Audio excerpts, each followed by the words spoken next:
Depuis 2015, la communauté économique des États de l'Afrique de l'Ouest a maîtrisé avec brio des turbulences majeures. Les attaques terroristes récurrentes, les crises constitutionnelles et le départ du Mali, du Niger et du Burkina Faso.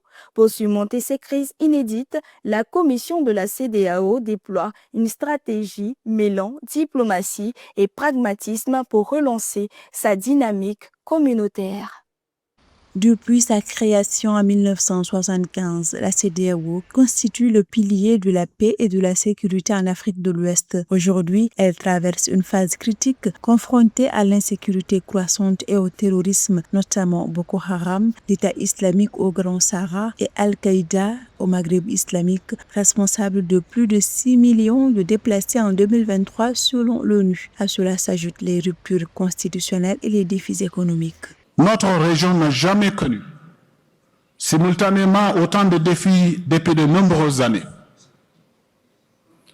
En effet, en dehors de nombreuses menaces liées à la paix et à la sécurité, ainsi que les défis liés à la pauvreté, notre région est également confrontée au risque de désintégration. Car, comme vous le savez tous, le 29 janvier dernier, le Burkina Faso, le Mali et le Niger ont notifié à la Commission leur intention de quitter la CEDEAO avec effet immédiat. Le contexte politique régional de la CEDEAO suscite également de vives inquiétudes. Au cours des 5 dernières années, la stabilité a été mise à mal par des changements anticonstitutionnels de gouvernement dans plusieurs États membres. Au Mali en 2020 et 2021, en Guinée en 2021, au Burkina Faso en 2022 et 2023 et au Niger en 2023. Le fait que le Bénin ait échappé à une tentative de coup d'État met en lumière la fragilité des institutions, même au sein des pays traditionnellement stables. Notre pays a vécu aujourd'hui des événements d'une gravité extrême. En effet, un groupuscule de soldats, sous prétexte de revendications fallacieuses, a entrepris une mutinerie à l'effet de s'attaquer aux institutions de la République et de déstabiliser notre nation en remettant ainsi en cause l'ordre démocratique.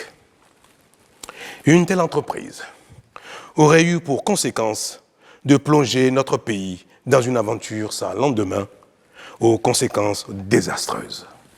Initialement promise à devenir un acteur économique majeur en Afrique, avec un PIB dépassant les 628 milliards de dollars, la CEDEAO subit d'importantes pressions économiques. Son rôle de moteur d'intégration régionale est freiné, la croissance de la zone ayant chuté de 5,5% en 2019 à 3,9% en 2023. Ce recul est principalement imputable à l'instabilité politique, aux conflits armés, aux chocs climatiques et aux sanctions imposées au Mali, au Niger et au Burkina Faso, des éléments qui perturbent le commerce intra-régional et ralentissent l'investissement étranger. La CEDEAO intervient également dans le domaine du transport.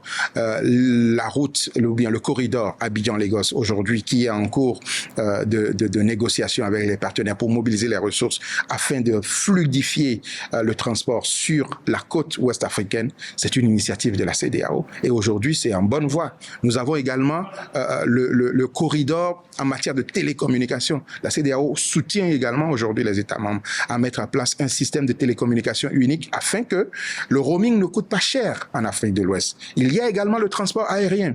Pour faire face à ces défis, la Commission de la CEDEAO a choisi une approche à la fois collaboratrice et flexible, démontrant que la région peut surmonter les crises actuelles tout en restant un modèle de résilience ouest-africaine. L'institution adapte ses stratégies et agit avec rapidité avec la mobilisation de la force régionale, la coopération avec les partenaires renforcés et un plan d'action global déployé pour protéger les populations et restaurer la stabilité.